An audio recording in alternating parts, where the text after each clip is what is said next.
आज हम इस पौराणिक कथा में रावण, कुंभकर्ण, विभीषण और शूर्पणखा के जन्म तथा कुंभकर्ण के महल जो 6 महीने तक उसमें सोता था कितना बड़ा था, कितने कोस की जगह में फैला था, जानते हैं इस कथा में। महर्षि अगस्त्य प्रभु श्री राम जी से कहते हैं, हे प्रभु, मैं अब आपको रावण और उसके पुत्रों की उत्पत्ति तथा उसका अतुल प्रभाव कहते हैं, सुनो। विष्णु के भय से सुमाली राक्षस अपने पौत्रों और पौत्रों के साथ रसातल को चला गया और लंका में कुबेर ने निवास किया। बहुत दिनों के बाद सुमाली एक बार मृत्यु लोक को आया। काले बादलों के समान उसका शरीर था, तपाए हुए सोने के कुंडल कानों में शोभित थे। उसकी कन्या जो बिना कमल की लक्ष्मी के समान सुंदर थी, उसके साथ आई थी। पृथ्वी पर घूमते हुए उस राक्षस ने एक दिन पुष्पक विमान पर जाते हुए कुबेर को देखा। वे अपने पिता का दर्शन करने के लिए जा रहे थे। अग्नि के समान तेजस्वी, देव के समान रूपवान कुबेर को देखकर बुद्धिमान सुमाली मन में सोचने लगा, किस उपाय से कुबेर की सी लक्ष्मी हमें भी मिले और ऐसी उन्नति हमारी भी हो। यह सोचता हुआ सुमाली कैकसी नामक अपनी कन्या से बोला, हे पुत्री, अब तुम्हारी युवा अवस्था हुई, तुम्हारा विवाह करने का समय आया है। तुमसे कोई पुरुष इस डर से विवाह की प्रार्थना नहीं करता कि कहीं तुम उसकी प्रार्थना अस्वीकार ना कर दो। बेटी, तुम साक्षात लक्ष्मी के समान हो। अब गुण तुम में है, इसलिए हमको बड़ी चिंता है कि अपनी कन्या हम किसको दें। सम्मान चाहने वाले लोगों को कन्या का पिता होना बड़े दुख की बात है, क्योंकि कन्या के पिता को यह चिंता बनी रहती है कि हमारी कन्या को ना जाने कैसे वर मिले। माता का कुल, पिता का कुल और जिस कुल में कन्या ब्याही जाती है, इन तीनों कुलों को कन्या के विषय में सदा संशय बनी रहती है। इसलिए हे पुत्री, अब तुम मुनियों में श्रेष्ठ प्रजापति के कुल में उत्पन्न पुलस्त के पुत्र विसर्वा के साथ स्वयं जाकर उनको अपना पति बनाओ। हे पुत्री विसर्वा मुनि को यदि तुम अपना पति बनाओगी तो सूर्य तुल तेजस्वी कुबेर के समान तुम्हारे भी प्रतापी पुत्र उत्पन्न होंगे। पिता के यह वचन सुनकर वह कन्या विसर्वा मुनि के पास गई। हे रामचंद्र, अग्नि के समान तेजस्वी विसर्वा मुनि उस समय अग्निहोत्र कर रहे थे। संध्या का समय था। कन्या ने उस दारुण समय का भी विचार न किया। पिता की आज्ञा से मुनि के समीप जाकर उनके चरणों की ओर देखती हुई पैर के अंगूठे से पृथ्वी को खोदती हुई खड़ी हो गई। पूर्ण चंद्रमा के समान सुंदर मुख वाली उस सुंदरी को देख कर महातेजस्वी विसर्वा मुनि बोले, हे कल्याणी, तुम कहाँ से आई हो? किसकी कन्या हो? यहाँ तुम्हारा क्या काम है? बताओ, क्यों खड़ी हो? कन्या हाथ जोड़कर बोली, महाराज, हमारे मन की बात आपने तपोबल से आप जान लीजिए। मैं केवल इतना ही आपसे निवेदन कर सकती हूँ कि मेरा नाम कैकसी है। पिता की आज्ञा से यहाँ आई हूँ और सब वृतांत अपने तपोबल से जान लीजिए। ध्यान करके विसर्वा ने सब हाल मालूम किया। फिर उससे बोले, हे भद्रे, जिस कारण तुम यहाँ आई हो वह तुम्हारे मन की बात हमने जान ली है। तुम पुत्र उत्पन्न करना चाहती हो, किंतु यह संध्या का समय बड़ा दारुण समय है। इस समय में आने के कारण तुम्हारे जो पुत्र उत्पन्न होंगे उनका स्वभाव और रूप बड़ा ही दारुण होगा। क्रूर कर्म करने वाले राक्षस पुत्र उत्पन्न होंगे। मुनि के यह वचन सुनकर वह कन्या प्रणाम करके बोली, भगवान ब्रह्मवादी, आपसे ऐसे दुराचारी पुत्र उत्पन्न करना मैं नहीं चाहती। हे भगवान, आप मुझ पर प्रसन्न हो। कन्या के यह कहने पर मुनियों में श्रेष्ठ विसर्वा ने उत्तर दिया, हे सुंदरी, तुम्हारा पिछला पुत्र हमारे वंश के अनुरूप धर्मात्मा होगा, इसमें संदेह नहीं है। हे रामचंद्र, मुनि के यह कहने पर कन्या उनके आश्रम पर रहने लगी। वह गर्भवती हुई और समय आने पर अति भयानक रूप दारुण राक्षस उसके गर्भ से उत्पन्न हुआ। उसके बड़े बड़े दांत, काजल के ढेर के समान काला लाल लाल ओंठ, 10 सिर, 20 भुजाएं और चमकते हुए भाल थे। उसके जन्म के समय बड़े उत्पात हुए। सियार ने बोलने लगी। गिद्ध आदि मांस भक्षी पक्षी मंडल बांधकर दाहिनी ओर से उड़े। आकाश से रुदर की वर्षा हुई। बादल तड़पे, सूर्य का प्रकाश मलिन हो गया और पृथ्वी पर माऊ उल्कापात हुआ। भूकंप आया, आंधी चली और समुद्र में तूफान आया। उस बालक के पिता ब्रह्मा के समान तेजस्वी विशर्वा ने उसके 10 सिर देखकर उसका नाम 10 ग्रीव रखा। उसके बाद महाबली कुंभकर्ण उसी स्त्री से उत्पन्न हुआ।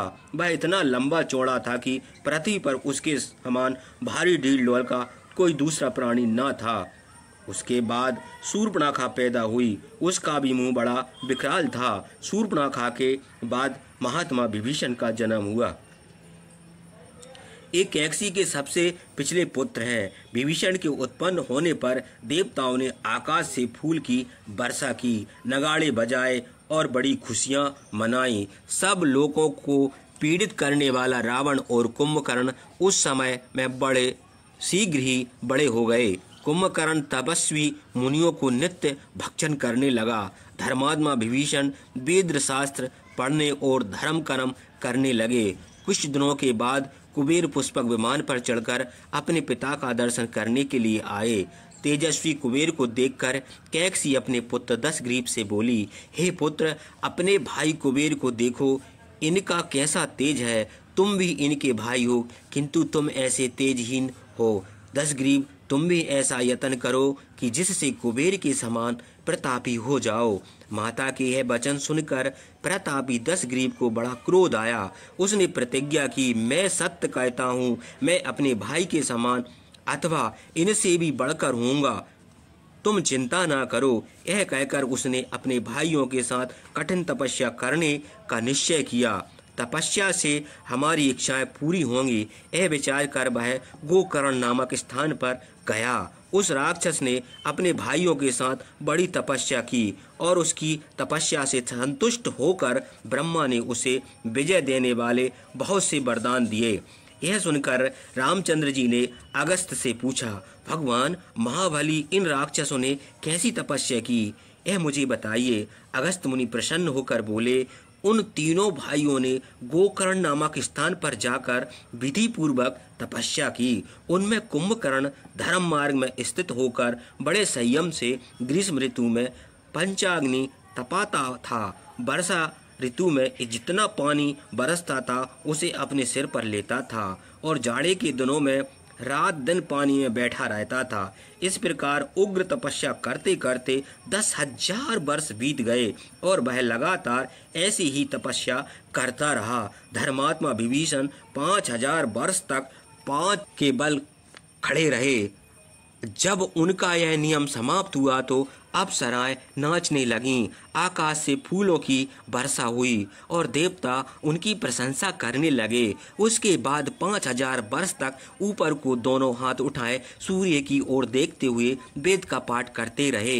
नियमों का पालन करते हुए विभीषण ने ये 10,000 वर्ष ऐसे बिताए जैसे स्वर्गवासी पुरुष नंदन वन में बिताते हैं। रावण ने भी 10,000 वर्ष तक निराहार तप किया। जब 1,000 वर्ष बीत जाते थे तब वह अपना एक सिर काटकर अग्नि में होम कर देता था। इस तरह 9,000 वर्षों में जब वह अपने नव सिर अग्नि में हवन कर चुका और 10वां हजार बीतने पर 10वां सिर भी काटकर अग्नि में आहुति देने को उदित हुआ तो ब्रह्मा उसके पास आए।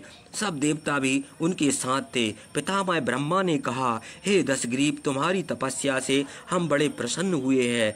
हे धर्मज्ञ, जो वरदान चाहो वह मांग लो। तुम्हारा कौन काम हम करें जिसमें तुम्हारा परिश्रम व्यर्था ना हो। रावण प्रसन्न होकर प्रणाम करके बड़े हर्ष से बोला, भगवान, प्राणियों की मृत्यु से बढ़कर और कोई भय नहीं है, क्योंकि मृत्यु के समान और कोई शत्रु नहीं है। इसलिए हम अमर तत्व मांगते हैं। यह सुनकर ब्रह्मा ने उत्तर दिया, यह नहीं हो सकता, तुम और कोई वरदान मांगो। हे रामचंद्र, ब्रह्मा के ऐसे कहने पर रावण हाथ जोड़कर फिर बोला, हे प्रजापति, गरुड़, नाग, यक्ष, दैत्य, दानव, राक्षस और देवता मुझे न मार सके।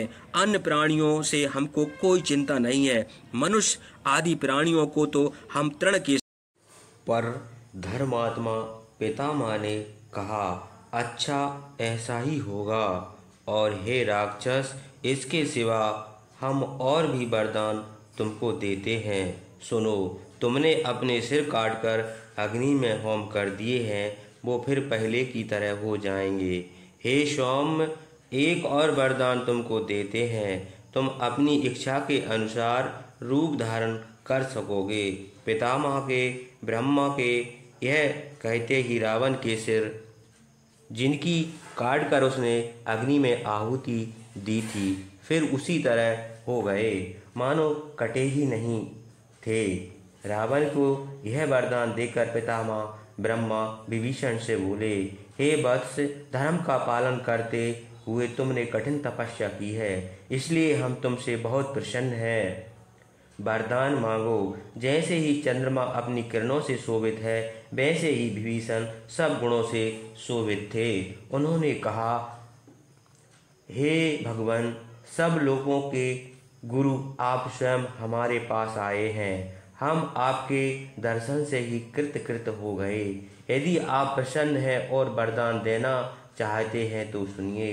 बड़ी विपत्ति के समय भी हमारी बुद्धि धर्म में लगी रहे, विनाशी का हुआ भी ब्रह्म शास्त्र हमें मालूम हो जाए। ब्रह्मचर्य आदि जिस आश्रम में हम रहें, हमारी बुद्धि सदा उस धर्म का पालन करने में लगी रहे, यही वरदान हम चाहते हैं।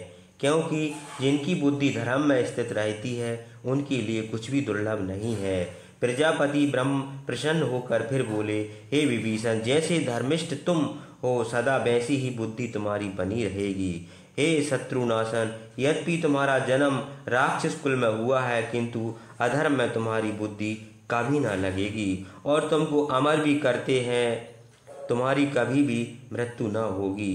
विभीषण से यह कहकर ब्रह्मा जब कुंभकर्ण के पास गए तो देवताओं ने हाथ जोड़कर उनसे कहा, यह मूर्ख लोगों को जिस प्रकार पीड़ित कर रहा है, इस बात को जब तक आप मालूम ना कर लें तब तक इसे वरदान ना दीजिए। इस दुष्ट ने नदन वन में 7 अप्सराओं को, इंद्र के 10 सेवकों को और अनेक ऋषियों तथा मनुष्यों को खा लिया है। ये बातें तो उस समय की हैं जब यह बालक था और अब इसे कोई वरदान नहीं मिला है था। वरदान पाने पर तो यह तीनों लोगों को खा जाएगा। इसलिए हे भगवान, वरदान के बदले से मोह दीजिए। ऐसा करने से सब लोगों का कल्याण होगा और इसका भी सम्मान हो जाएगा।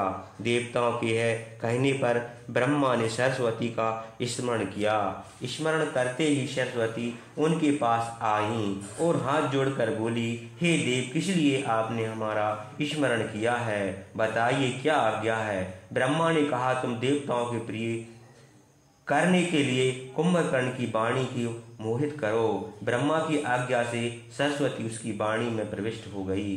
तब ब्रह्मा ने कुंभकर्ण से कहा, हे महाबाहु, जो इच्छा हो वह वरदान मांग लो। यह सुनकर कुंभकर्ण ने कहा, हे देव, हम बहुत वर्षों तक लगातार सोते रहे, बस यही एक वरदान हम चाहते हैं। एव मस्तु, यह कर ब्रह्मदेव के साथ चले गए। देवी सरस्वती जो उसकी वाणी में प्रविष्ट हो गई थी, वो भी चली गई।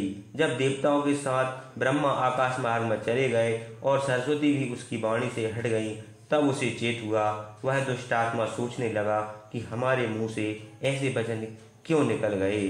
जान पड़ता है कि ब्रह्मा के साथ देवता भी आए थे, उन्होंने हमको मोहित कर दिया, इसी कारण हमारे मुंह से ऐसे वचन निकले। इस तरह वरदान पाकर महातेजस्वी ये तीनों भाई बेहड़े के वन से जाकर सुख में रहने लगे। सुमाली को जब यह मालूम हुआ कि रावण आदि तीनों भाइयों को ब्रह्मा से वरदान मिले हैं, तब वह अपने मंत्रियों को साथ लेकर रसातल से इस लोक को आया। मारीच, प्रस्थ, विरूपाक्ष और महोदर ये 4 उसके मंत्री थे। सुमाली ने रावण के पास जाकर उसे छाती से लगाया और बोला, हे वत्स, बड़े भाग से तुम्हारा यह मनोरथ सिद्ध हुआ है। त्रिभुवन में श्रेष्ठ ब्रह्मा ने तुमको वरदान दिया है, जिसके भय से हम लोग लंका छोड़कर रसातल को भाग गए थे। उन विष्णु से अब हम लोगों को किसी तरह का भय नहीं रहेगा। विष्णु के ही भय से हम लोग अपना घर छोड़कर रसातल को भाग गए थे। यह लंका हम लोगों की नगरी है, जिसमें तुम्हारे भाई कुबेर रहते हैं। यहाँ पहले राक्षसों का निवास था। यदि अब समझाने बुझाने से अथवा कुछ देने से या वीरता से ही लंका फिर हम लोगों को मिले तो सबका प्रयोजन सिद्ध हो। तुम लंका के राजा होगे, राक्षस अपने घरों में जाकर रहेंगे और तुम इस राक्षस वंश का उद्धार करोगे। हे महाबल, हम लोगों के राजा आप ही होंगे, इसमें कोई संदेह नहीं है। यह सुनकर रावण अपने नाना सुमाली से बोला, कुबेर हमारे बड़े भाई हैं, तुम ऐसा मत कहो। रावण के ऐसा कहने पर सुमाली उसके मन की बात समझ गया। फिर उसने